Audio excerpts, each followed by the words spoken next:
कि आरएसएस की देश के भूमिका में, देश के शहादत में, देश के निर्माण में, देश के डेवलपमेंट में, देश के सद्भाव में, देश के एकता में, देश के संविधान में और देश के शहादत में ये देश जानना चाहता है कि आपकी भूमिका क्या है। सिर्फ सनातन के नाम पे आम जनता को, हिंदुओं को ठगा जा रहा है। आरएसएस को किस राइट ऑफ लॉ के हिसाब से, इनको किस हिसाब से सिक्का और जो है डाक टिकट जारी किया गया, ये एक संस्था है, हिंदुओं की एक संस्था है, ना कि कोई राजनीतिक दल है। 4 PM न्यूज़ नेटवर्क में आप सभी का स्वागत है। मैं हूँ क्षितिज कांत। आरएसएस की स्थापना के 100 साल पूरे होने पर आपने देखा कि सिक्का एक जारी किया गया है और साथ ही साथ स्टैंप टिकट भी जारी किया गया है आरएसएस के फेवर में। हम इस समय ज़मीनी स्तर पर लोगों से बात करेंगे जो 100 साल आरएसएस के रहे, इससे लोगों को क्या कुछ फ़ायदा दिखा और आगे आने वाले समय में कैसा भविष्य देखते हैं इस संगठन को लेकर। हम शुरू करेंगे और बात करेंगे, शुरुआत आपसे ही करेंगे। 100 साल पूरे हो जाते आरएसएस के, सिक्का भी जारी कर दिया गया और साथ ही साथ एक टिकट जारी किया गया, स्टैम्प टिकट, और काफ़ी सराहना हो रही है आरएसएस के इस 100 साल की। आप लोग कैसे देख रहे हैं? देखिए, बिल्कुल सही बात है कि आरएसएस 1925 में बनी, 2025 में हम खड़े हैं। अब आप समझने का प्रयास करिए कि 100 साल के बाद जहां से आरएसएस ने अपना सफर की शुरुआत की थी, वो 1952 से पायरा बदल गया। आरएसएस का मूल चूल जो संगठन का ढांचा था उसमें भी संशोधन हो गया। तो अगर मान लीजिए कि 2025 से पहले भारत की विधा में आरएसएस की कहीं भूमिका नहीं रही, कहीं छाप नहीं रहा, तो अगर मान लीजिए कि वर्तमान सरकार ने को ये लगा कि आरएसएस को हिंदुस्तान का मुस्तकबिल के निर्माण करने वाले विधा में अगर आरएसएस का नाम को ऐड कर दिया जाए और उसके नाम को ऐड करके उसके स्थापना दिवस को गौरवान्वित कर दिया जाए, तो हम समझते हैं कि निश्चित तौर पर एक गंभीर सब्जेक्ट है और इस पे जो है मंथन जो आप कर रहे हैं आज, ये काबिले गौर है। अब मैं इसके लिए आपका भूर प्रशंसा करता हूं और उम्मीद भी करता हूं कि इस डिबेट पर निरंतर आप अपना डिबेट का सफर इस पे जारी रखेंगे, इसलिए कि आरएसएस की देश के भूमिका में, देश के शहादत में, देश के निर्माण में, देश के डेवलपमेंट में, देश के सद्भाव में, देश के एकता में, देश के संविधान में और देश के शहादत में ये देश जानना चाहता है कि आपकी भूमिका क्या है। ये देश जानना चाहता है आपसे। कहने का मेरा मतलब कि जो आपने महिमा मंडन किया है आरएसएस को, चूंकि आपका धर्म था कि आरएसएस के छाप पर, आरएसएस के आभा पर, आरएसएस की व्यवस्था पर, आरएसएस का कूटनीति पर आपकी उत्पत्ति हुई है। अब मैं आपको भी बधाई देता हूं कि आप आरएसएस पर मोहर लगाने के लिए और भारत के विधा में आरएसएस की एंट्री कराने के लिए आपने जो आरएसएस के प्रति आपका समर्पण, आपका त्याग, आपकी तपस्या को मैं बधाई देता हूं। लेकिन याद रहे कि आरएसएस का विधा से ऐड करने के बाद सवाल भी होगा और जवाब भी आपको देना पड़ेगा। ये बात को आप भूलिएगा मत। मैं आपके चैनल पर ही बयां करता हूं कि भूमिका नजाकत में पैदा नहीं होती, भूमिका वास्तविकता के दहलीज पर पैदा होती है, व्यवस्था के हित में पैदा होती है, सद्भाव के दहलीज में पैदा होती है। और उस दहलीज में आरएसएस के का अगर 100 साल का अगर भारत के कालखंड का मूल्यांकन करते हैं तो दूरों कोसों दूर कहीं आरएसएस का आभा दिखाई नहीं देती। क्या क्या बोल जाते हैं आरएसएस का 100 साल पूरा हुआ स्थापना का। प्रधानमंत्री नरेंद्र मोदी ने भी बधाई दी, सिक्का तक जारी हो जाता है, टिकट तक जारी हो जाता है, लेकिन इस तरीके की नाराज़गी क्यों है? थोड़ा अतीत में चलते हैं 2024 में। यही देश का प्रधानमंत्री चौथे राउंड पे कहता है जेपी नड्डा अपने दलाल को भेज के कि अब आरएसएस की हमें ज़रूरत नहीं। मगर जब सत्ता हाथ से निकल जाती है, तब आप लाल किले से रोना शुरू कर देते हो और गुणगान गाना शुरू कर देते हो मोहन भागवत के।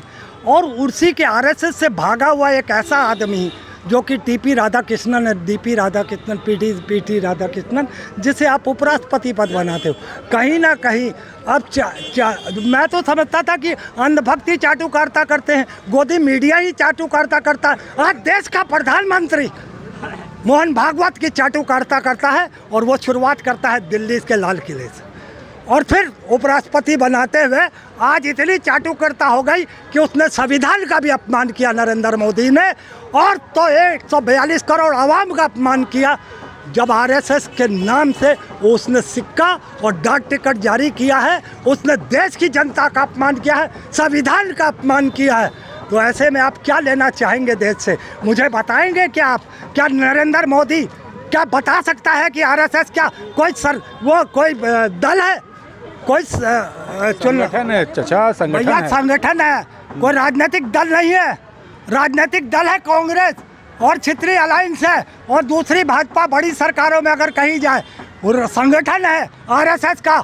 और ठीक बीजेपी के पैरेलल एक गुंडों का संस्था चलती है आरएसएस की, ठीक उसके पैरेलल चलती है कि कहाँ वोट के वक्त दंगे कराने, कहाँ हिंदू मुस्लिम कराना, उनके सारे पैरेलल में वो चलते हैं। एक बात बताइए, तो क्या चाहते हैं, कांग्रेस का सिक्का जारी हो, कांग्रेस का स्टैम्प जारी हो? नहीं, कांग्रेस का सिक्का जारी करें या ना करें उससे क्या फ़र्क पड़ता है? वो तो कोई भी जो क्षेत्रीय कोई भी पार्टी अगर अपने केंद्र में आती है, वो सिक्के इंदिरा जी के नाम से भी छपते थे, इनके नाम से भी छपते थे। हमें इनसे सिक्कों की उम्मीद नहीं है, नाम चाहते हैं। मगर आरएसएस को किस राइट ऑफ लॉ के हिसाब से, इनको किस हिसाब से सिक्का और जो है डाक टिकट जारी किया गया, ये एक संस्था है, हिंदुओं की एक संस्था है, ना कि कोई राजनीतिक दल है। मैं सवाल तो करूंगा नरेंद्र मोदी से कि आज देश भर तुम्हारे अंधभक्त चाटुकारिता करते थे, तुम्हारे गोदी मीडिया चाटुकारिता करता था, आज तुम इस नीच स्तर पर गिर गए हो कि देश का प्रधानमंत्री जो है वो मोहन भागवत की चाटुकारिता करता है,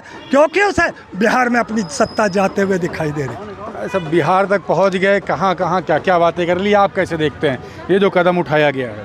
देखिए, हर व्यक्ति अपने महापुरुष का वो निकालता है, उसमें ज़्यादा कुछ नहीं कहना है। जो भी जिस विचारधारा का जो है पार्टी होती है, उस विचारधारा की पार्टी जिसको अपना महापुरुष मानती है, जिसके जो है विचारधारा पर जो है अपनी पार्टी का गठन करती है, जब उसकी सरकार होती है, जब वो सत्ता में होता है, तो अपने जो है उस महापुरुष के अनुसार जो उसको हो सकता है स्टैम्प या जो है सिक्के जारी करती है। वो कांग्रेस ने भी किया और अन्य जो संगठक जो बीच में जो अलायंस बना करके जो थर्ड मोर्चे की सरकार बनी, तो उसने भी अपने हिसाब से किया था। तो उसमें से ज़्यादा कुछ नहीं है। हाँ, रह गई बात इस आरएसएस से एक चीज़ सीखना पड़ेगा। 100 साल की ये जो भूमिका जो वर्ग जो किया है और जो आगे जो भविष्य देख रहे हैं, वो क्या देख रहे हैं? देखिए, इसी पे जो है मैं आपको बताना चाहूँगा कि आरएसएस 3 लोगों ने इस देश में, उसके संघर्ष को देखिए, 3 लोगों ने आरएसएस में विभिन्न शैक्षिक संस्थाओं को पकड़ा, लखनऊ को पकड़ा, बंगाल को पकड़ा और जगह को पकड़ा, और वो लोग हर जगह जाकर के सबसे पहले शैक्षिक संस्थाओं को पकड़ के और आज की स्थिति में इस देश में 100 साल होते होते सत्ता की स्थापना कर दी। इसी आरएसएस से 3 लोग निकल करके जनसंघ की स्थापना कर लिए। और वहीं पे जिस कांग्रेस की बात लोग कर रहे हैं, कांग्रेस में भी सेवा दल था, लेकिन कांग्रेस के सेवा दल जो है लोभी हो गया, विलासिता में आ गया और अपने सेवा दल को कांग्रेस ने समाप्त कर लिया। इससे सभी दलों को सीखना पड़ेगा कि आपके जो स्वयंसेवक जो दल हैं, चाहे स्वयंसेवक जो संस्था है, उसको आप आगे बढ़ाइए। अगर विलासिता में आप जाएंगे तो नहीं चल पाएगा। जैसे जितनी भी पार्टियां हैं, उनके वर्कर्स जो है इसी रोड पर जो है चलते हैं और उनको नहीं पूछ होती है। और वहीं देखिए, भारतीय जनता पार्टी ने अपने जो है संघ के कार्यकर्ताओं का ख्याल रखा और 100 साल होते होते वो आकर के जो उच्च सत्ता को प्राप्त कर लिए। और उसी के बराबरी में कांग्रेस का भी सेवा दल था, तो था नहीं। कांग्रेस ने अपने सेवा दल को कुछ नहीं किया और सेवा दल के लोग भी विलासिता में चले गए और सेवा दल समाप्त हो गया। सेवा दल एकदम आरएसएस के पैरेलल चल रहा था कांग्रेस का। तो हमारे कहने का मात्र इतना मतलब है कि जो व्यक्ति संघर्ष करेगा और जो व्यक्ति अपने लोगों का ख्याल करेगा, हम आरएसएस के नहीं है, लेकिन आरएसएस का बीजेपी ने ख्याल किया और उसने ख्याल किया, आज उसने सत्ता दे दिया। आज के डेट में जो भी दल है अपने वर्कर्स, अपने संगठनों का कोई ख्याल नहीं करता है। इसलिए जो है उसको बधाई देना होगा कि एक छोटा सा संगठन 3 लोगों ने जो आरएसएस को लेकर के इस देश की सबसे पहले उच्च शिक्षा संस्थाओं को पकड़ा और उसके आधार पे आज जो है फिर वहीं से 3 लोग निकल करके जब आरएसएस पे जो है गोडसे के कारण जब जो है महात्मा गांधी की हत्या हो जाती है और जब बैन लग जाता है तो उसी आरएसएस से निकल कर 3 लोग अलग से और फिर पॉलिटिकल पार्टी की स्थापना करते हैं और आज वह देश में जो है राज्य कर रहे हैं। किसी पार्टी से तो नहीं जुड़े हुए हैं आप? मैं किसी पार्टी से नहीं हूँ, मैं स्वतंत्र नागरिक हूँ, मैं उच्च न्यायालय का अधिवक्ता हूँ। अच्छा, और मैं जब भी बोलता हूँ मैं स्वतंत्र बोलता हूँ, किसी भी पार्टी के झुकाव में नहीं बोलता हूँ। जब मैं किसी पार्टी का न एमपी हूँ न एमएलए हूँ, मैं आह्वान करता हूँ इस देश के प्रत्येक नागरिक का जो किसी दल पार्टी का व्यक्ति नहीं हो, देश के प्रति स्वतंत्र बोले। स्वतंत्र जब बोलेगा तो लोगों को जो है सही लगेगा और इससे देश में सुधार होगा। बिल्कुल, काफ़ी सारी बातें हो गई। आरएसएस के 100 साल पूरे हो गए हैं। प्रधानमंत्री नरेंद्र मोदी ने भी काफ़ी सराहना की। उस सराहना के साथ साथ एक सिक्का जारी होता है आरएसएस के फेवर में, एक डाक टिकट भी जारी होता है। ये सब जो घटना चक्र जो पिछले 100 साल से जो आरएसएस का जो देखा गया, तमाम आरोप भी लगे, तमाम वर्ग को लेकर के बातें हुई और आगे भी भविष्य जो देखा जा रहा है उस पर क्या कुछ कहेंगे और जो ये कार्य हुआ इसको लेकर क्या कुछ कहेंगे? देखिए, सिक्का जारी करना कोई बहुत बड़ी बात नहीं, क्योंकि जो भी सरकार में रहा है, पिछले कांग्रेस भी सरकार में रही तो इंदिरा जी के नाम पे, राजीव जी के नाम पे या अपने स्थापना दिवस पे सिक्का जारी करती है। ये कोई बहुत बड़ी बात नहीं है। लेकिन की भूमिका को कैसे देखते पिछले 100 साल में और आगे भविष्य में? लेकिन आरएसएस की जो भूमिका जो आज़ादी के पहले शुरू हुई थी वो राष्ट्रवाद को लेकर शुरू हुई, समझ रहे हैं, कट्टर राष्ट्रवाद। लेकिन उस राष्ट्रवाद को 2025 क्या 2014 आने के बाद इन्होंने तब भी उसको राष्ट्रवाद को नहीं छोड़ा, लेकिन 2014 में मोदी सरकार बनने के बाद इन्होंने राष्ट्रवाद को छोड़ दिया। तो राष्ट्र को समर्पित करते हैं हर चीज़ उसको। वो तो आप देख रहे हैं, इनके कर्मों से देख रहे हैं ना। कैसे कह सकते नहीं मानते? कैसे कर्म? इनके पूरे बेरोजगारी पूरे देश में फैली है, विनिवेश हो रहा है, तमाम सरकारी कंपनियां बेची जा रही हैं। जो व्यक्ति यह कह करके आया कि मैं देश नहीं बिकने दूंगा, वो सारा देश बेच रहा है, पूरा देश बेच रहा है। LIC, बिरदी, गेल, कितने भी आप देख लें, गिनाने चलेंगे तो सुबह से शाम हो जाएगी। समझ रहे हैं कि नहीं? तो ये इसी सनातन के लिए भी आए तो सनातन बीफ की सप्लाई हो रही, नंबर 1 दुनिया में बना हुआ है और उस पर GST 0% है। अब तमाम सवाल आपने खड़े कर दिए। नहीं, ये आरएसएस का चरित्र और स्वरूप हो गया। ये मोदी का स्वरूप है या आरएसएस का? इस पे मोहन भागवत को जवाब देना चाहिए, नरेंद्र मोदी को जवाब देना चाहिए। और यहाँ भी गौपालक बैठे हुए हैं, समझ रहे हैं कि ये लोग शायद मेरे हिसाब से आरएसएस के निकले हुए संगठन से हैं।